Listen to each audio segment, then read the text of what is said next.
the wiring was all tangled up, and of course I ripped the turn signals off because they were like butt connected into here. You couldn't get them out. There's a power wire run from the power side of the battery to one of these breakers. So I'm thinking there's a wiring issue right here, and this has been solved with that. This can't be left because I want this bike to be reliable, right? And you know, this isn't terrible. I mean, I've seen a whole lot worse than this. So this comes over here and it's on ground, and that's running up to here, and that goes up to here. And I know what you're saying. You're saying, oh, now he's in it. I don't want my ignition module grounded with 3 butt connectors, not weather protected. Okay, if I'm gonna ride the bike, I want the bike to start, run, ride. Yes, yes. We gotta take care of this blue wire and figure out what that's for. We gotta take care of this and put good weather pack connectors on this stuff, so, you know, so it's all clean and tight, and then redo these. And then we gotta figure out what all of these are for. And I come over here, I'm gonna show you something. So you can see this is a copy of this without the color and without the size. So this is where your Harley Davidson manual comes through. The wiring diagram's better. Okay, you can't hardly even read it. And it's not in color, but it's all color coded. So right here's the tachometer, right? PK is pink right here, comes up through this, and so here's the headlamp, right? I think this is the plug in the headlight right here.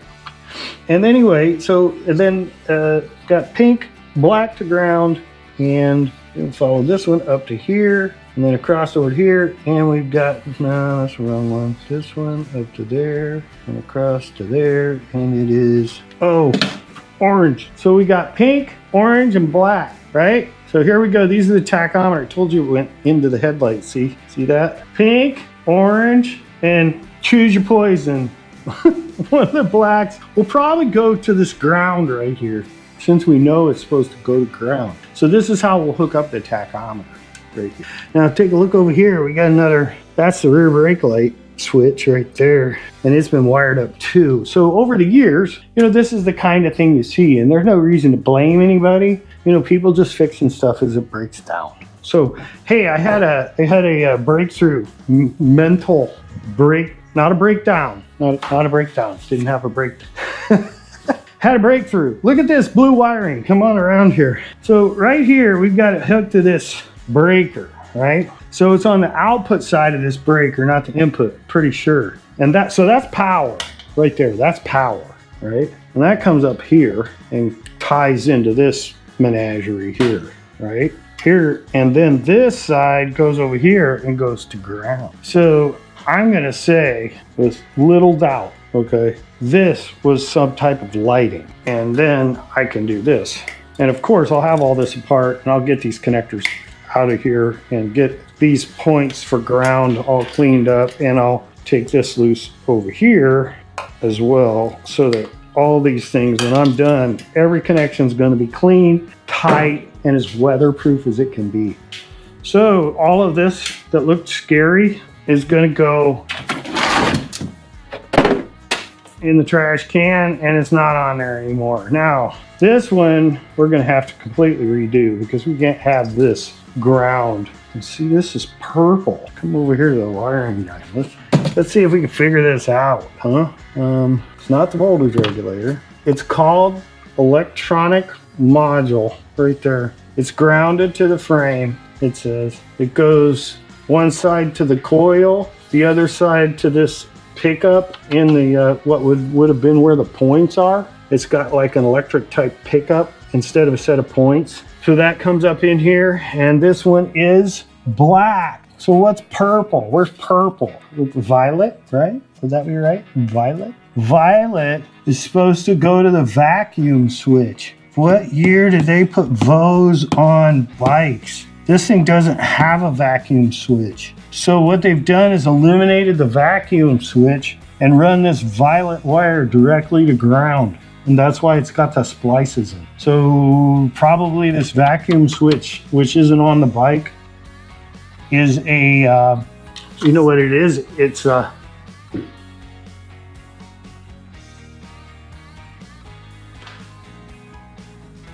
if the bike's cranking over, right, it creates vacuum on the intake.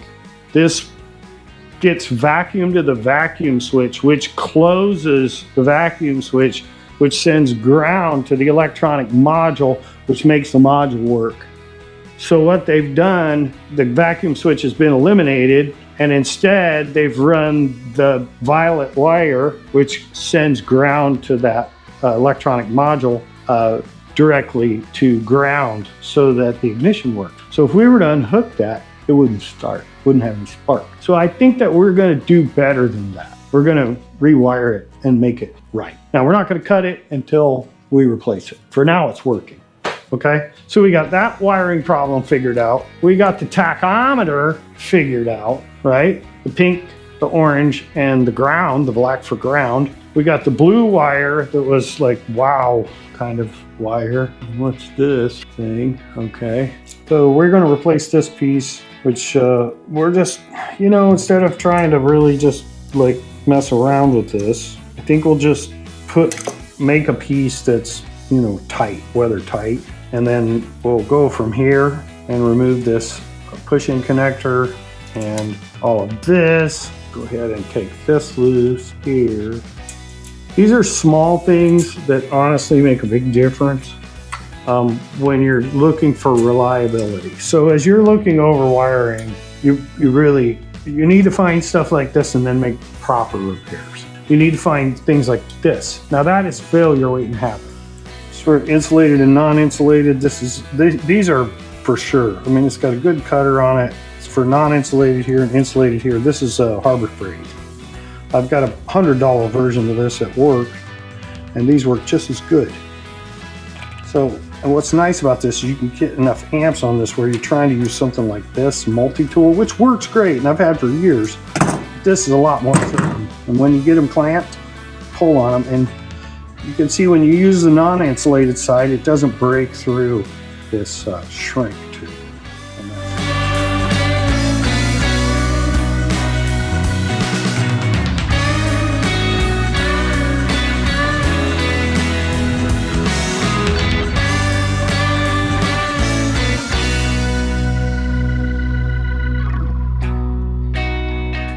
You know, I've been doing wiring for years.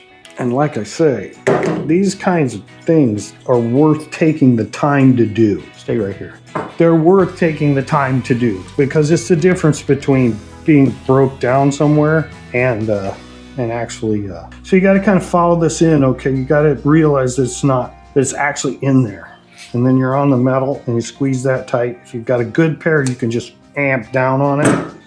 Okay, so that's secure, okay? Now we'll shrink this down.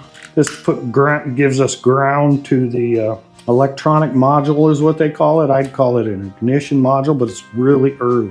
So they don't call it an ignition module, call it electronic module. I don't know, I'll have to do some research, you know, and see when did they switch. It's gotta be not far away. And see how it just got clear right there and it got soft and it sealed in. So you gotta make sure that happens. Otherwise it's just a waste of time. Okay, crossed here, got rid of the one that was like irrelevant. So I'd really like to have a washer on either side of this because when you tighten that nut down on there, it's gonna twist like this did over here, and then you end up with a problem. So over here, I've got some small washers.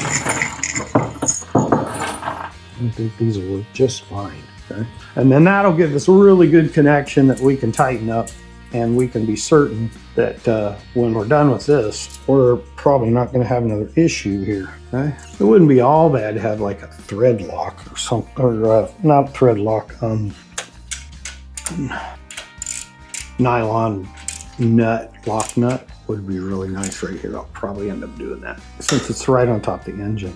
So then this will run back here like this, very nice, right? Lots of slack. And this one right here. Now this isn't factory, right? But I know it works because I've ridden the bike. So I'm not gonna mess with what works. I'm just gonna make it better rather than, you know, eventually I'll probably figure this out. And then I don't know, I may add a fuse in here. I think I might add a fuse in here and just put an inline fuse, maybe 25 amp. Just something if it just dead shorts, at least it won't burn down, you know?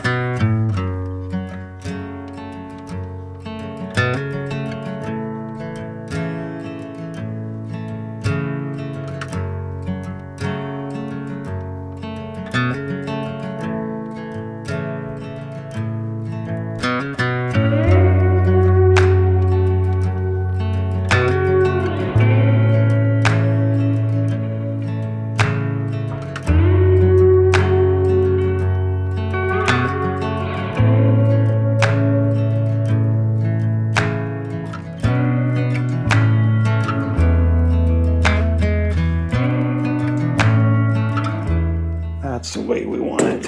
Now we're going to back this off all the way as far as we can so that when we end up tightening this, when this turns, it won't crush this. See? All right, let's tighten it up.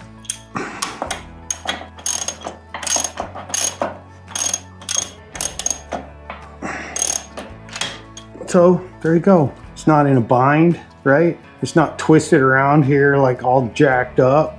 It's just exactly how you would want it to be, except I want it farther back. I want it even better. So because I have a washer in here, I'm able to hold it in the spot. Done. Next we do the tack. I'll come back. We're gonna get things ready. We're wiring in the tachometer. I've got the original gauges mounted. We've got all our other wiring attended to. I rewired the interior of this tack probably a year ago because the wiring was so short you couldn't even get anything on it. So this is the last one, and you're saying, oh, that's blue to black. Well, I didn't have orange, pink, and black at the time, so I thought pink was, you know, pretty close to red, and yellow is kind of orange, and blue starts with B, so it's black. That's how I remembered it, even all this time ago. There. Okay. Oop, drop that. I need to get a new one of these. This works really good for shrinking this stuff. The problem that you have is if you overheat it, it gets crispy, and then they don't seal well. It actually burns it. Well, this is just about impossible to overheat it. It's kind of cool, actually. See that shrink down right there?